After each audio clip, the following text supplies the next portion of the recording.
Let's start with this $5 million, first of all. What's the story out there about why the U.S. government would give him $5 million? And also tell me how this is playing out in the U.S. and also in Iran, how this story is playing in the news media.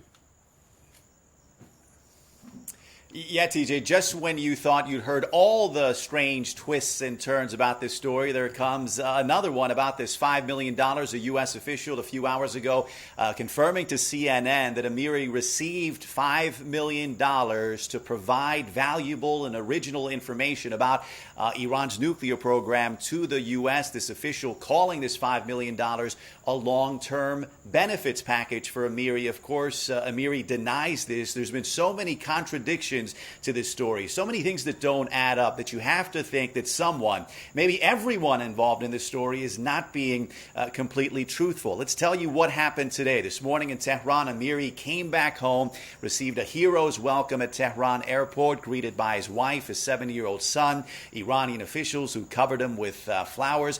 Right after he arrived, he held another news conference where once again he repeated claims that last year in Saudi Arabia he was kidnapped by U.S. agents who took him back to America, psychologically tortured him in order to extract Iranian nuclear secrets from him. Here's Amiri at his press conference early Thursday.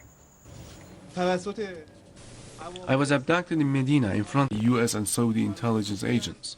Then I was transferred to an unknown location in Saudi Arabia. They injected anesthetic drugs into me. They took me to the U.S. on a military plane.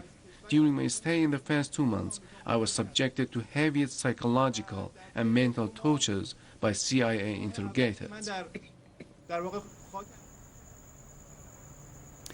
Now, indeed, Amiri did disappear while on a trip to Saudi Arabia last year, but here's where things don't add up. A short time later, he surfaced in America where he posted a video message on YouTube saying he was in the U.S. voluntarily studying for his Ph.D. A short time later, he posted another video message on YouTube rescinding that claim, saying he was kidnapped by the U.S.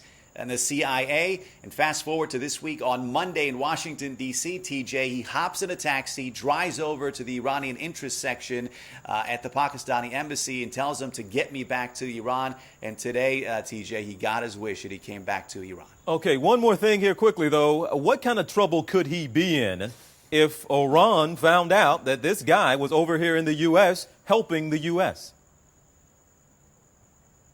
Oh, and that's a good question, TJ. Right now, they're giving him a hero's welcome. But if indeed he did defect, and there's some reports that he did defect, Iranian officials threaten his family, and that's why you're back. If that is indeed the case, you won't see this hero's welcome for much longer. And who knows what happens to him behind the scene. He may have good reason to fear for his safety.